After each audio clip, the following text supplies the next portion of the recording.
And welcome back to Russ Plays Games. My name is Russ, and as you can see, we are sitting in front of my paint station one more time. And today, we're gonna finish up our little Reptus Warrior here, and then we're gonna kind of get him ready to go. I've painted up a shield, as you can see here. I'm kind of done painting up the shield there. And so as soon as we get done with that, we will get the rest of it put in. We'll get it put on him, and we'll get it going. So last time when we worked on our little Reptus Warrior guy here, we ended up doing a lot of the blending and the highlighting for his normal, like his head and his hands and his legs and stuff. So today what we're going to do is we're going to kind of go back and we're going to get all of the little scroll work on all of his armor, and then we're going to kind of get everything sort of brightened back up. And then once we get everything brightened back up, then we're going to sort of, kind of continue working with our different stuff here. So, and then what we'll probably end up doing is, depending on how much time we have, I may either get to the Pillar of Evil, or I may do one of the skeleton archers, because they're very easy to paint. So let's, and then probably the next time after we get done doing that, then we'll head on to this gal. Now I wanted to mention the things over there, but I got this miniature a while back, and I had kind of forgotten that I had him, because his arm, which is kind of way back out like this, this arm comes as a separate piece, and it would not stay where it was supposed to.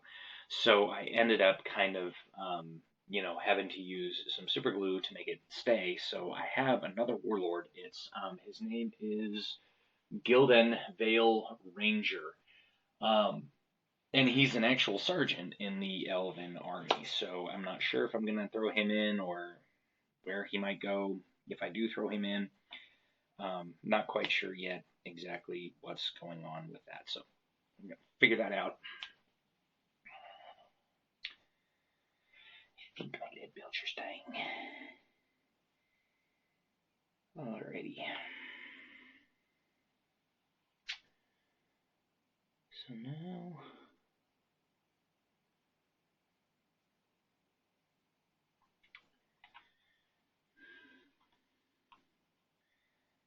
if you live in the United States of America,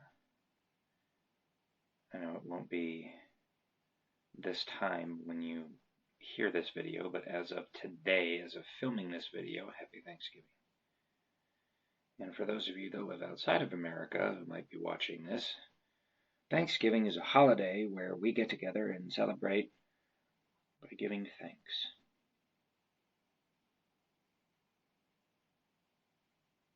You're probably thinking, well, thanks to who? Well, we give thanks to God for all that He's done for us.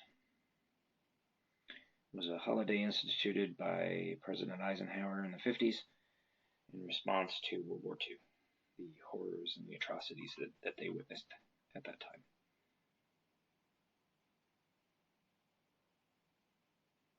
He wanted Americans to remain thankful to Almighty God for what we have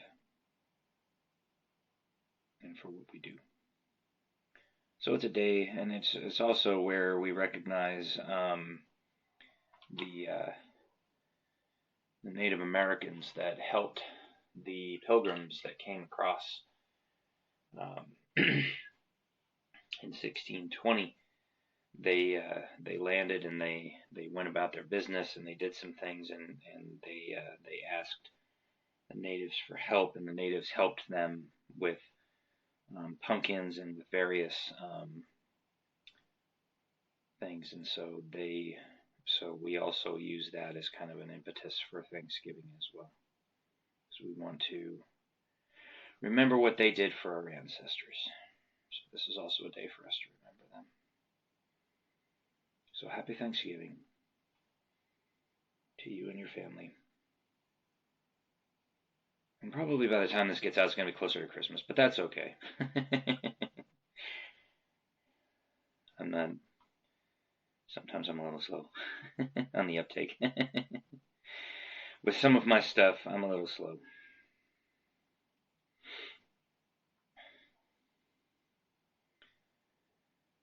Alrighty. Now with this, we don't have to be so precise.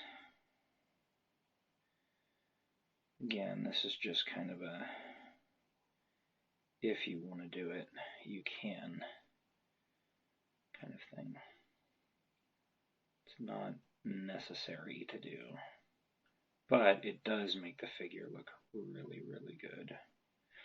So all we're doing here is we're just highlighting up the armor and just making it look that much more amazing.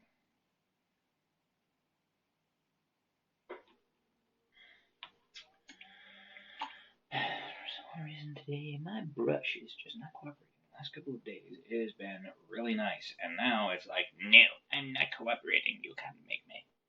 Oh, stop your crap, you piece of junk.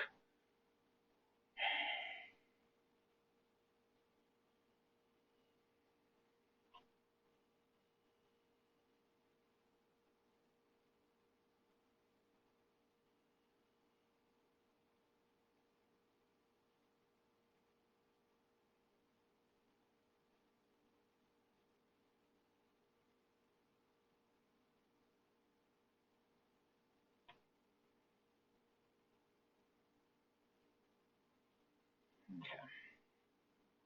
Not gonna worry too much about the little tail thingamabobber. It's not that big of a deal. But I think I will grab this guy.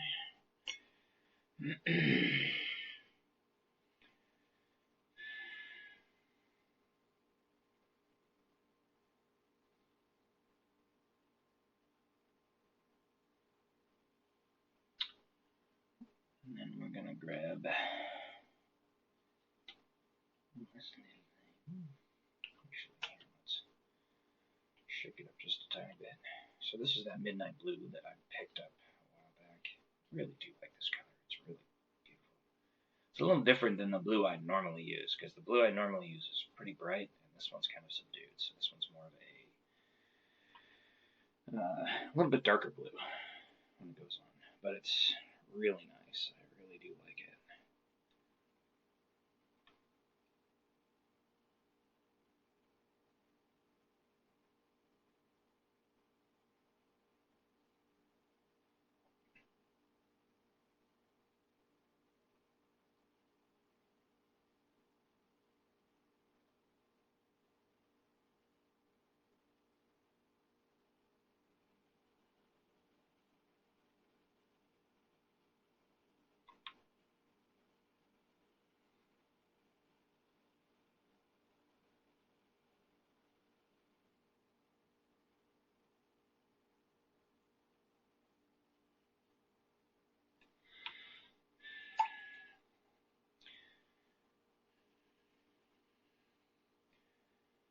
Just so you know, when I'm dipping my brush, I'm like I've said before, I don't want to come in front of the camera, which is like right there, and like have my arm just like blocking the whole entire shot.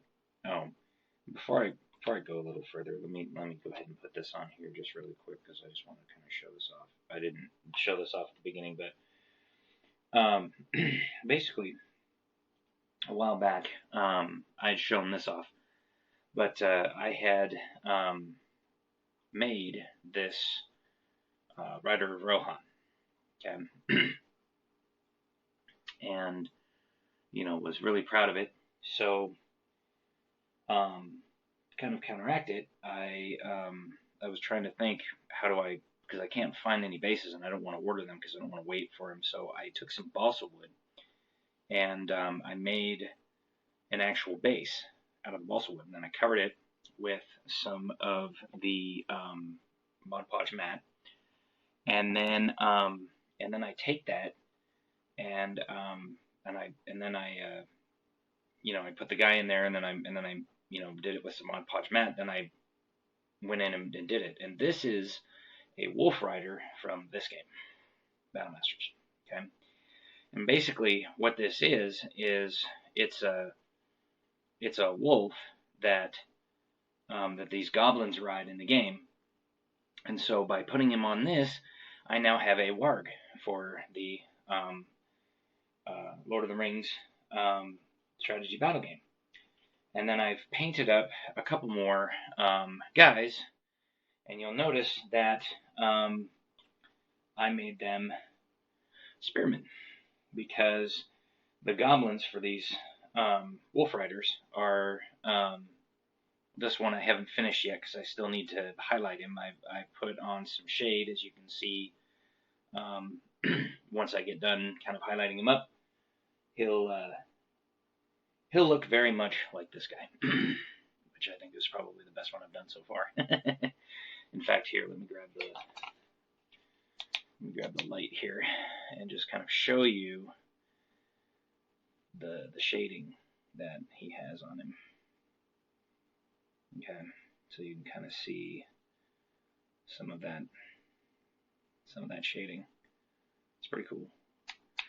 So so yeah, basically what I've been trying to do is build up a couple of those guys, and then I have some little goblin characters, they'll look somewhat like this, that will go on those. And when I play this weekend, I will have actually I've got a couple of the guys right over here. So there's one and there's the other, and so this weekend when I play with my buddy, we'll be able to play some Lord of the Rings, and he will have some cavalry and I will have some cavalry, and we will be going to town on each other. So if I can, I'll try to report or do like a battle report afterwards, just to kind of talk a little bit about what we did and how we did it, and how each side did. Because I don't know if you know this, but I'm the one playing the evil side, and they're the ones playing the good side. Mostly because his wife is a huge Orlando Bloom, Johnny Depp fan, so she's really into like Pirates of the Caribbean, and she really loves Legolas. And so I was like, okay, you can have Legolas.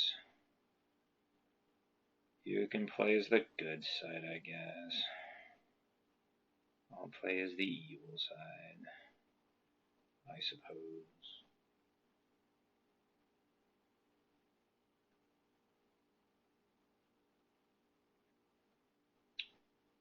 Okay. So now, what we want to do is... Okay. I'm just trying to clean up some of this stuff. Let me grab Emperor's Gold.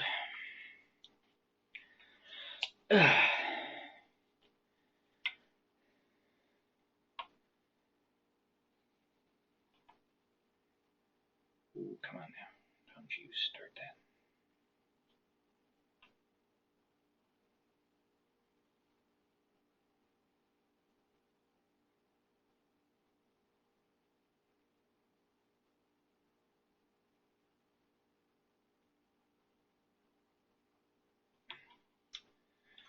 All of my damn brushes do this. It pisses me off.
I also wanted to mention that I finally got.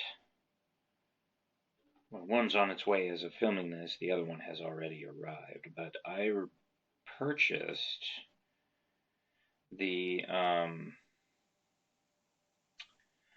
Revan faction book for the Warlord game, and I also purchased the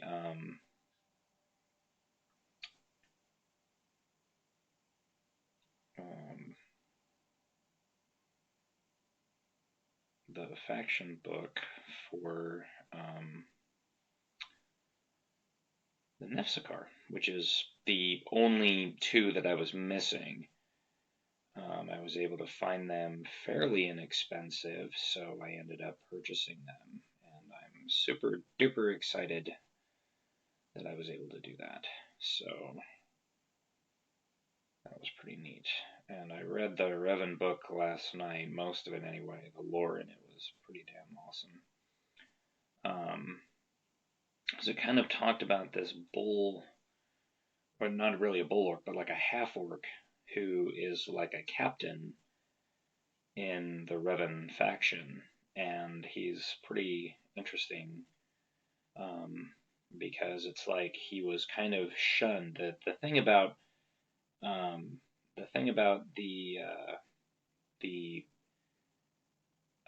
half orcs in Taltos is that half orcs in Taltos are kind of shunned. They're not like in normal like D&D land where it's like, you know, half orcs are pretty much accepted nowadays. They're actually shunned, or Pathfinder or anything like that. It's like they're shunned, and they're shunned because they are, you know, they're usually how a female gets pregnant is because the Great Revan, which is, it's kind of a slanderous term that the dwarves created for the orcs. They kind of like they use that as their sort of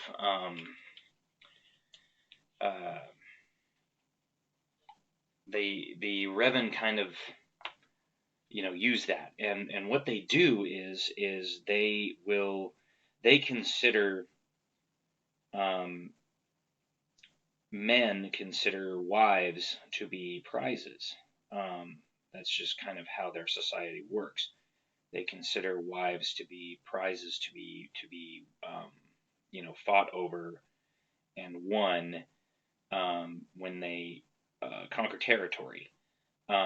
So should like a bull orc come and like conquer a territory that, you know, like a lesser orc or maybe a half orc has conquered, then any women in that become that new orc's wives.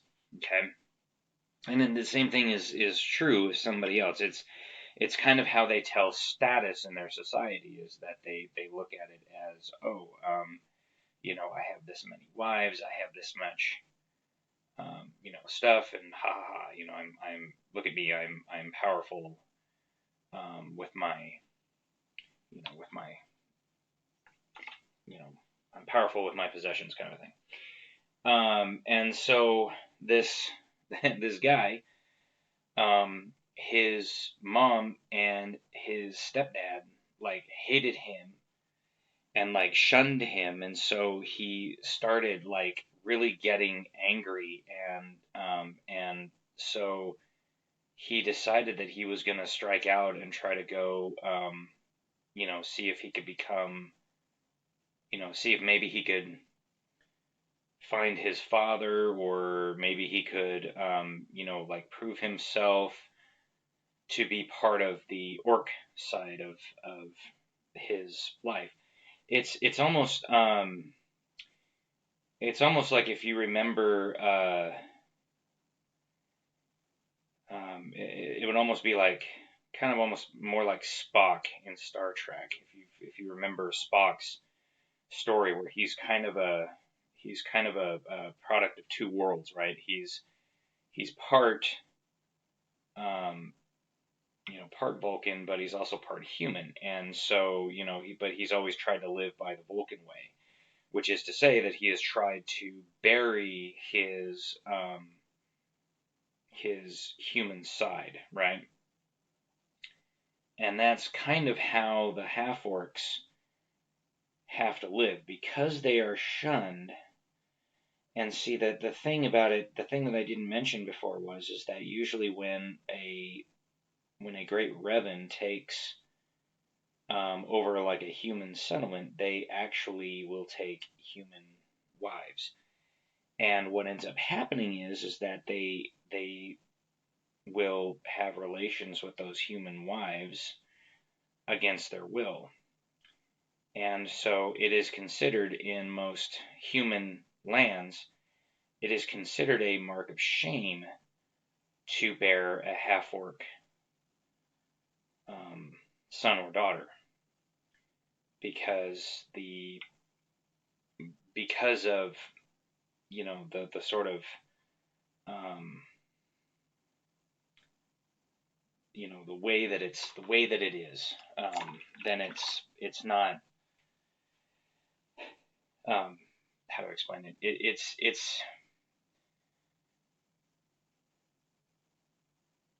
It's the R word. Okay, that's how usually they're conceived. Okay, I don't want to say it for fear of like being demonetized or having people get really really angry about it, but that's basically how they are conceived.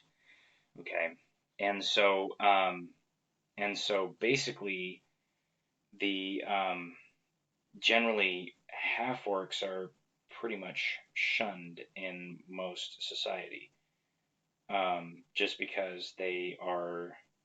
Now that's not to say um, that there aren't um, you know half orcs that live amongst humans. In fact, I think in the original lore for the thing, a guy, one of the bosun is like a half orc of the boat that the guy's on there, and so basically because of that, most half orcs are shunned, I should say. Not all of them are. Ones that can kind of prove themselves, and mostly they're mercenaries or they're raiders, bandits, pirates, that kind of thing, because they're strong. Like they're stronger than normal humans. And so generally that is something that is, seen in any land. It doesn't matter who you are. That is seen as a boon, right? That is seen as, oh wow, you are an amazing like fighter. We really want you to, crew with us, kind of a thing. So they earn their passage that way a lot of the times, in human dominated lands. Um, but those are few and far between. A lot of them are actually will go into a place called the Monglash Steppe, and the Monglash Steppe or steppes is where the Revan were kind of driven out about 400 to 500 years before the campaign or before the game of Warlords starts. That was kind of the whole point, was that these people were kind of shunned because of what they did. They basically came in and they were like, "Raw, we're gonna take over," and they were driven out. And then they were like, we shouldn't have been driven out. What the hell, And it's like, guys, what did you expect was gonna happen? You came into human-dominated lands and you started killing people, like, and you expected no repercussions. What world are you living in? Like, I mean, I get it. You guys are thinking, yeah, we're the orcs. We should be able to do what we want. Well, no, not necessarily. When you come into human-dominated lands and start killing everybody, the people tend to kind of take offense to that. So you might want to think about that next time before you just walk in and start killing everybody. But that doesn't stop them from, you know, basically saying, okay, this is what we're going to do. So basically what happened is that then, because they were driven out of their lands, they realized that they needed to kind of band together. So um, for like the first few 100 years, they really didn't, um, they really didn't do a whole lot. They tried to just survive basically, and then once they figured out that they could survive, and they figured out that they could, then go and do, their pillaging ways again. Then they started, competing as they moved away from each other. But there is an actual export that the Revan have. It's called Bloodwood. Um, it's a type of like really deep red wood. Okay, and so people kind of look at that and they say, it's like, hey, we got this really beautiful wood, and we don't care that it's the Revan that are the ones that kind of harvest it and stuff like that. Um, but basically, it's because of one of these Revans that the dwarves set up shop in Talon Pass, and so the Revan have a nickname for the fortress that was set there.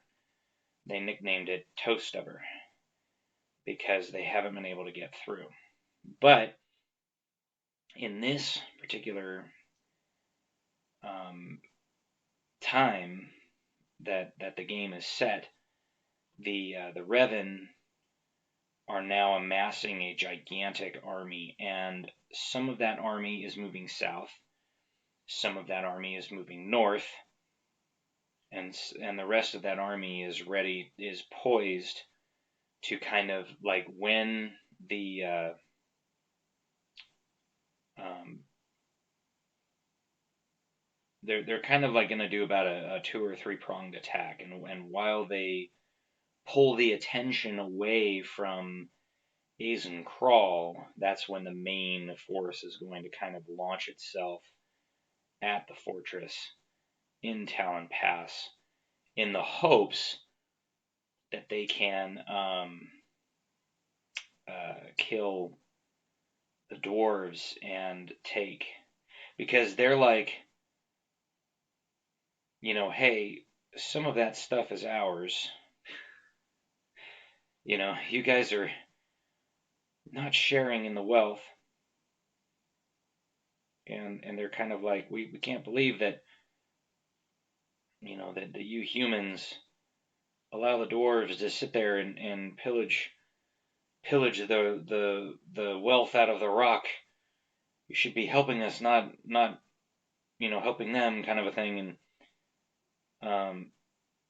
because one of the things that's pretty cool about that, or about this particular one, is that they have one of the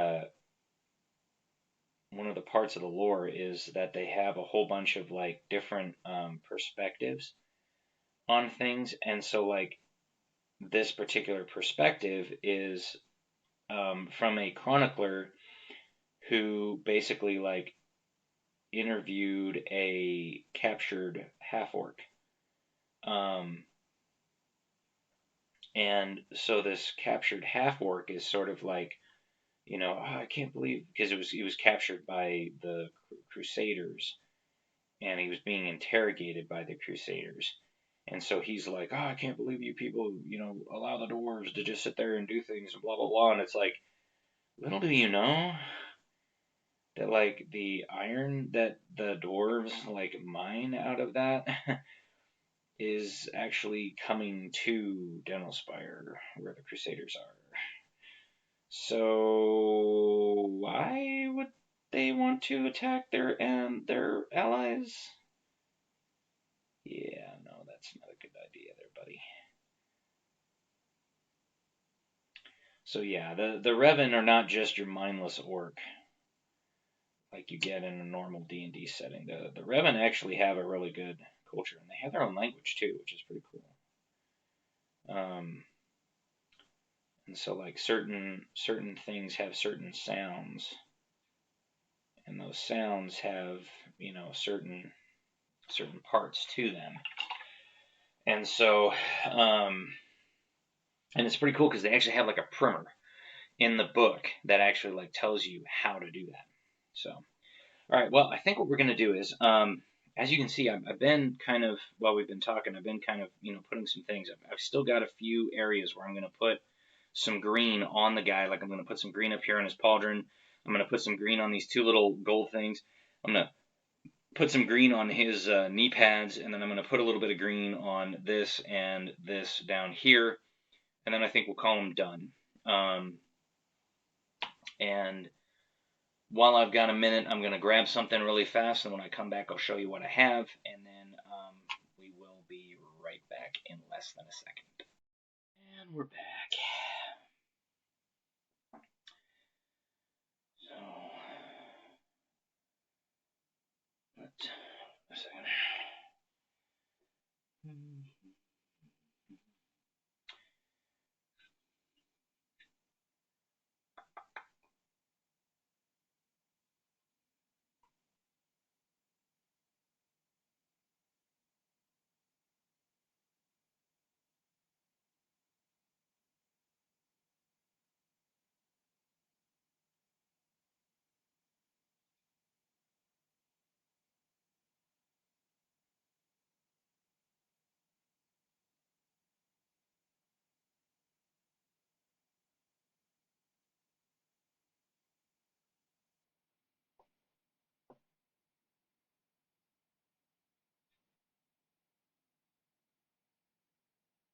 Sorry, I'm concentrating really hard because I don't want to mess up and then have to redo this whole thing. I hate when that happens.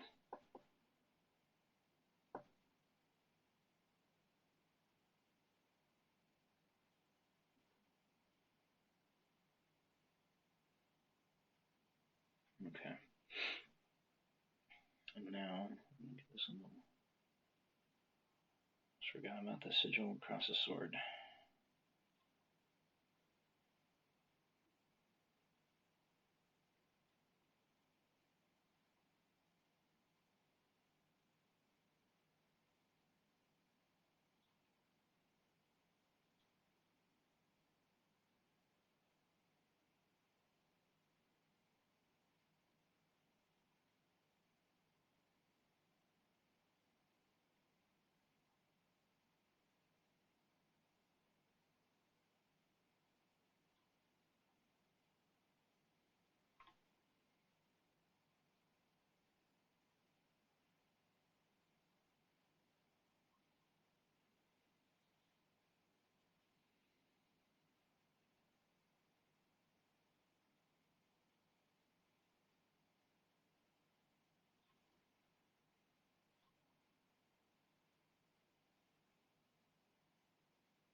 Again, I'm just trying to concentrate because this is very, very tiny. And again, what I don't want to do is mess up and have to start over.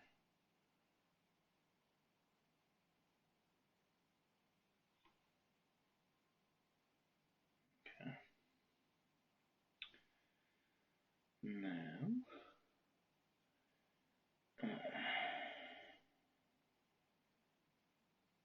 Okay.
Brush splits.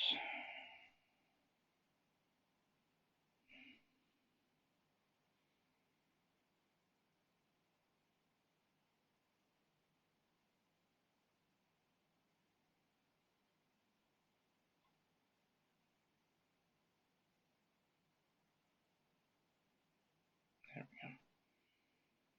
Okay. Okay.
So, I think we'll call that pretty much done. So, let me show you what we've done. And then I'll show you what we're going to do.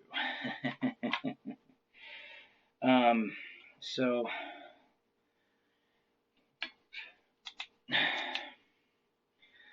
if you can see the different green highlights that we've put on this guy, okay, you can kind of see where we've done some of those green highlights. Maybe hard to tell in some spots, but basically, you know, like we put one up on that side, and we put one on that side of the sword, and then, you know, we have a bunch of different highlights. And so basically what we've done is we have put, you know, everything where it needs to be. Okay. And now what we're going to do is we're going to do two things. First thing we're going to do to attach the shield, because I found that it's just easier this way, is we're going to take, let me see here. I just want to make sure that when I put this on, I put it on right. Okay, so I think I'm going to put it back there. Okay, so I'm going to put one up there and I'll put one right there. Okay. So basically what we're going to do is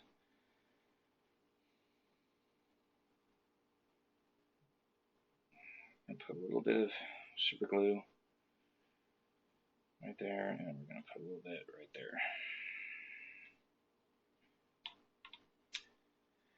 Because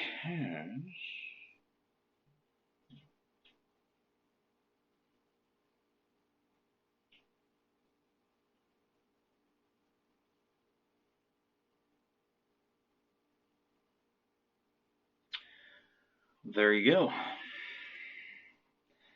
And I found that for reasons unknown, super glue, metal to metal, metal to plastic, if you're having trouble making it stick, super glue works every time. Not sure why, but it does. Now, for plastic to plastic, Matte Mod Podge works every single time. Okay. And what we're going to do is, this is a bit from the Games Workshop 40K basing kit that came out like 5 years ago, something like that. I've had this thing for a while. I've been using little bits and bobs from it every once in a while, but basically, what I do with it is I will. It was a resin basing kit. Okay, that was whoops. Sorry about that. It was a resin kit that Games Workshop released that had a whole bunch of like little bits and bobs and different things, and it requires the tiniest bit of cleaning up, because there's a little bit of there's a tiniest little bit of flash, and there's some different, and the way that the resin kit kind of pours into the molds and different things, or the way that it was made, I should say, the bottom of it won't necessarily always be flat, so you might have to sand it just a tiny bit just to kind of get it that way. As you can see, I kind of sanded mine down just a tiny bit. And basically, this, you can see, has a fleur-de-lis. That's because on this guy's little pauldron up here, okay, you can kind of see that there's a tiny little fleur-de-lis. Okay, so I thought, well, what the heck? Why not? So what we're going to do is we're going to pull this up. We're going to grab this, and we are going to kind of throw a little bit of glue on this guy, and then we're going to throw him down on the base just like that. And bam! That is the base. Okay? And so it'll look like maybe there was a standard somewhere that got this from.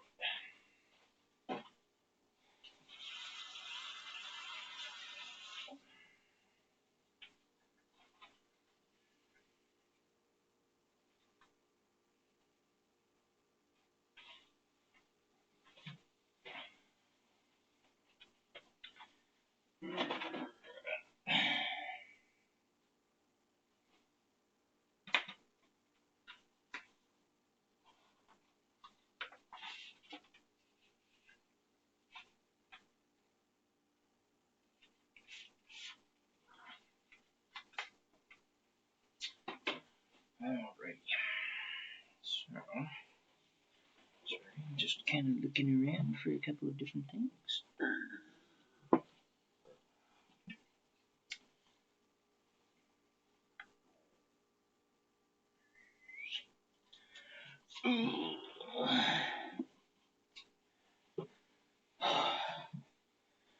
Alright, I'm going to take this guy. I'm going to toss him up here because I've got a new one.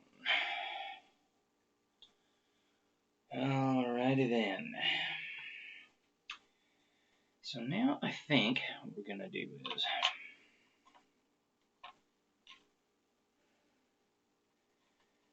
pull this guy off. I'm going to stick him up here for now. And I think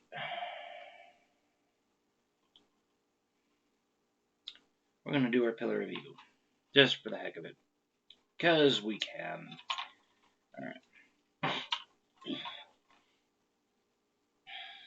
So now, what we are going to do.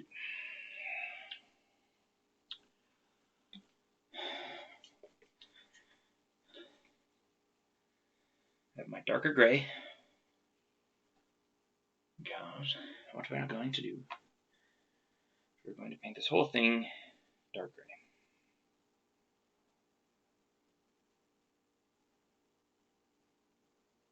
Almost as if we were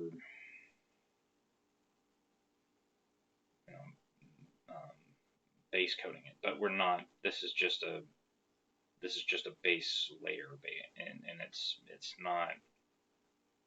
not because we're base coating it. It's because we're using paint as a base layer. Because after we get done with that, we're going to shade the hell out of it with Nuln Oil to make it look good.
It doesn't matter if you get every little nook and cranny or every little part of it, because again, once we shade it, a lot of that's going to disappear.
So yeah, I thought that was kind of neat to read about the Revan faction, because while I'd probably not play them myself personally, I do think that they're a pretty interesting faction because they're not just your typical orcish, we're just dumb brutes, kind of faction. I mean, because even like in Warhammer Fantasy or Age of Sigmar, orcs are typically just interested in one thing: destroying. Um, and that's kind of been their MO for a long time. And everybody just kind of, oh yeah, it's orcs, wag, and it's kind of neat to see them get, something other than just, oh yay, it's a typical orc kill destroy kind of faction. So that's pretty neat.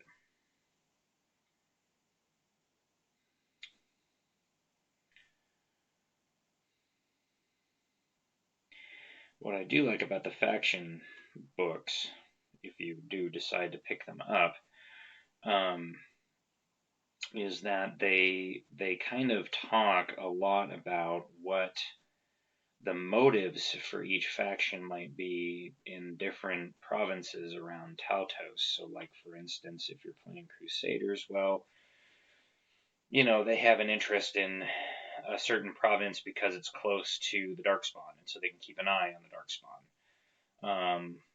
Or there's a faction um, uh, of Taltos that like the Reptus have left their swamp and they're marauding across this one province, and so the Crusaders are gonna go there to try to stop them, kind of a thing. So that's their reason for being in that one particular province. Um, and like with the Revan, all about like basically positioning themselves so that when the Great Revan starts, which is what they call their wars, is Great Revens. 'Cause like I said, they kind of use that as a badge of honor. It was something that um,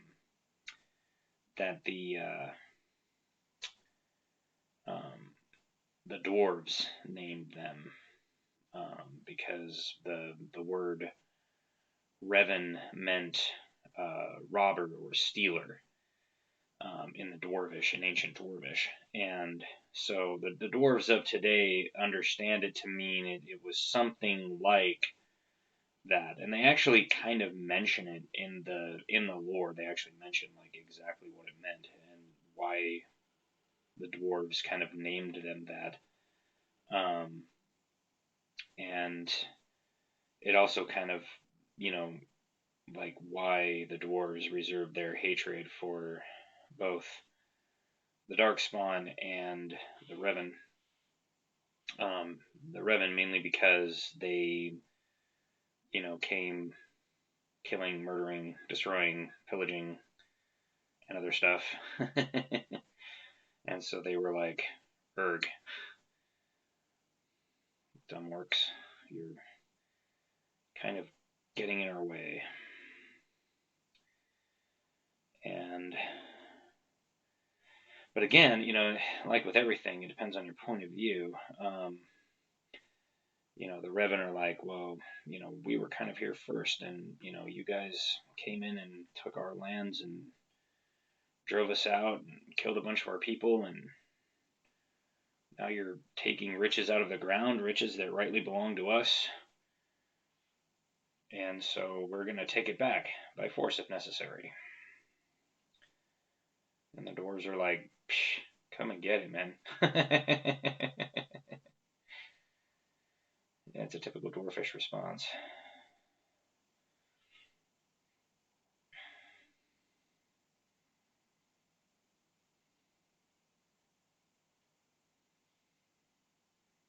When I say the dwarves reserved their hatred for the Darkspawn and the Revan, that's in the fluff in the beginning of the first edition book. The There's a dwarf named Tark, who um, is telling a chronicler about his people, the dwarven people.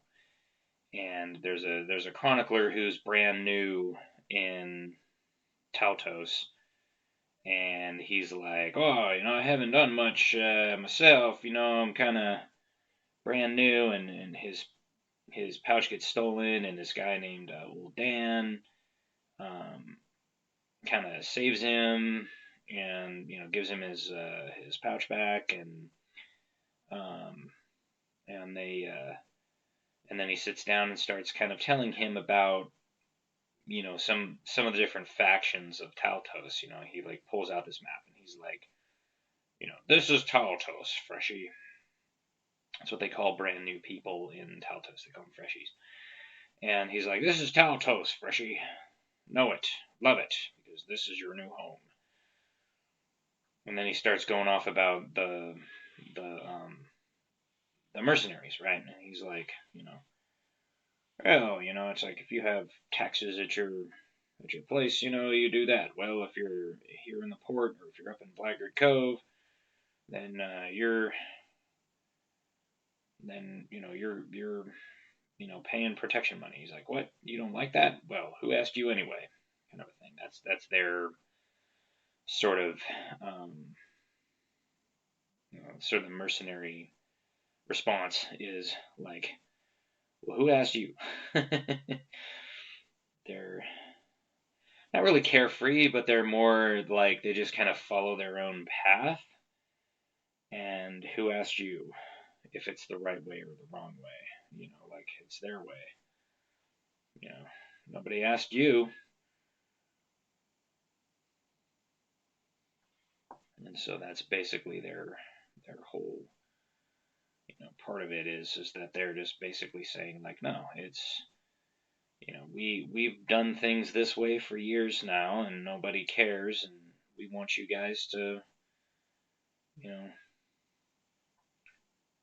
if we want your opinion, we'll give it to you, kind of a thing.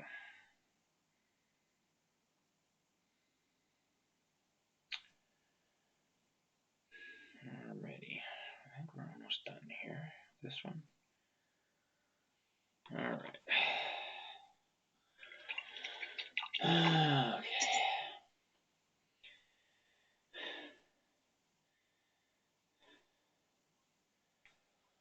Let me really deep clean this brush.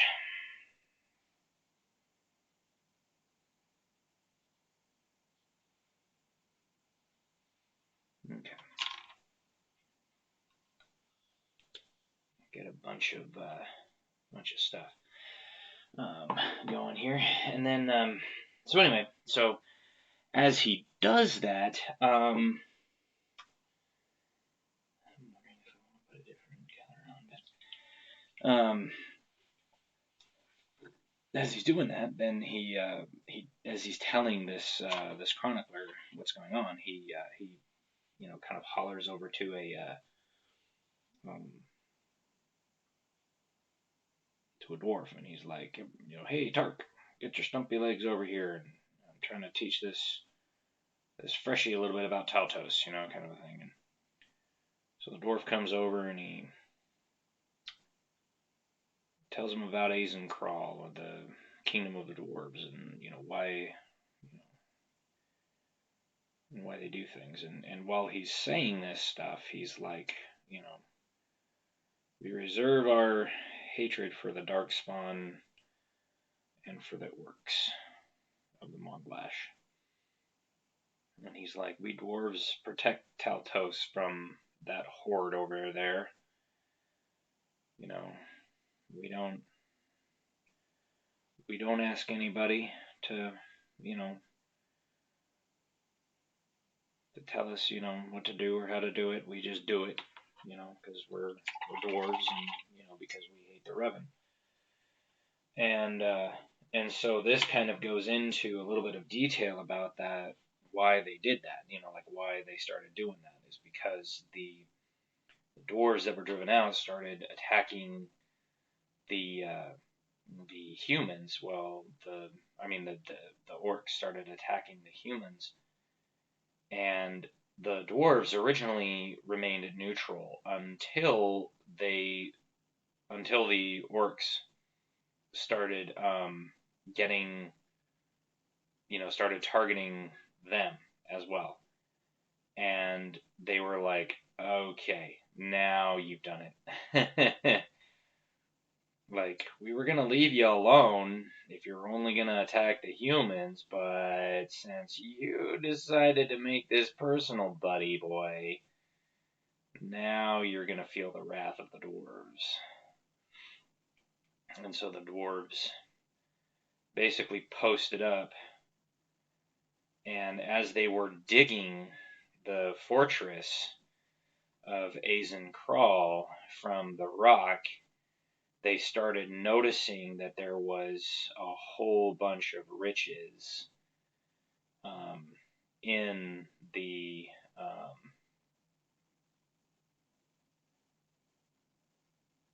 they started noticing that there was a whole bunch of riches in the mountain. And so they started digging out the riches, and that's where the Revan were like, "Hey, those were supposed to be ours." And the dwarves were like, "Oh yeah, you want it? Come and get it."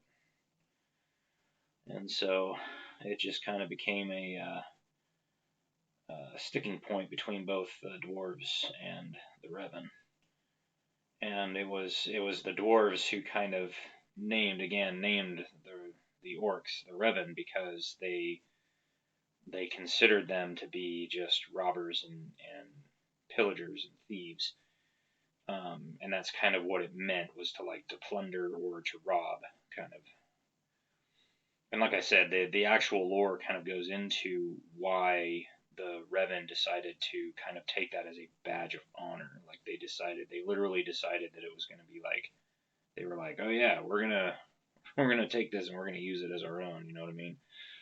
Like, yeah, you just gave us our new moniker, thanks. um, and like I said, it's like one of the reasons why the half elves are kind of shunned in normal societies is because they are considered to be um, impure, kind of unclean. Like they're not fully orc, but they're not fully human either. It's almost like how half elves were kind of shunned in a lot of different like AD&D societies back in the day. If you've ever played like Dragonlance or some of those types of different AD&D worlds, they it's like a lot of times they will mention that those that half elves are kind of almost shunned in certain societies only because they are not fully human and they're not fully elf. And a lot of times they were born out of violence, where humans and or elves were conquering a certain part, and they, you know, took the word spoils to mean everything.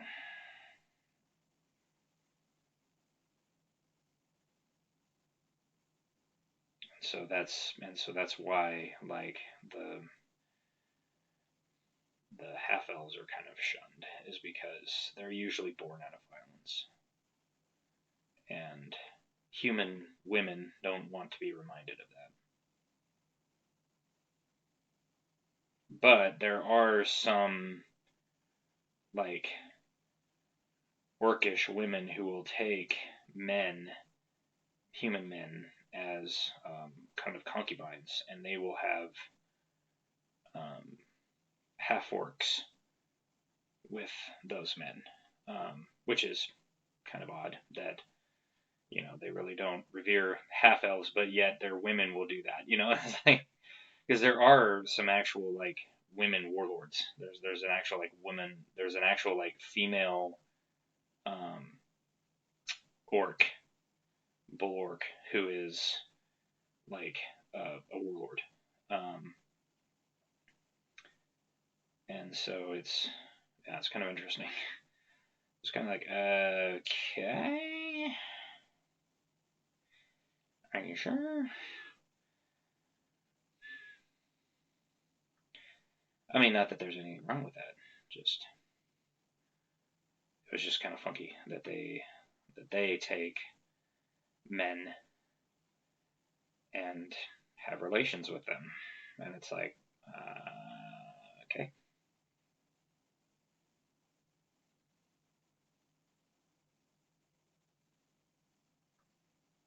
But just like the rest of society, they consider it to be, if the orcish women can beat the the the bulwark men, then they can have lands and different things like that. And this particular um, orcish female, um, she put together a huge retinue of orcs and different different people. So, well, I think this is probably going to do it. So, Again, smash that like button, hit subscribe, drop a comment below. Let me know what you think of the series so far. And we will, when we continue on the next one, this will be dry, and we will come back and we will do some highlighting on it. We'll do some different things, and then we'll start on our little half elf. So thank you for watching, and as we always say, we will see you on the next one.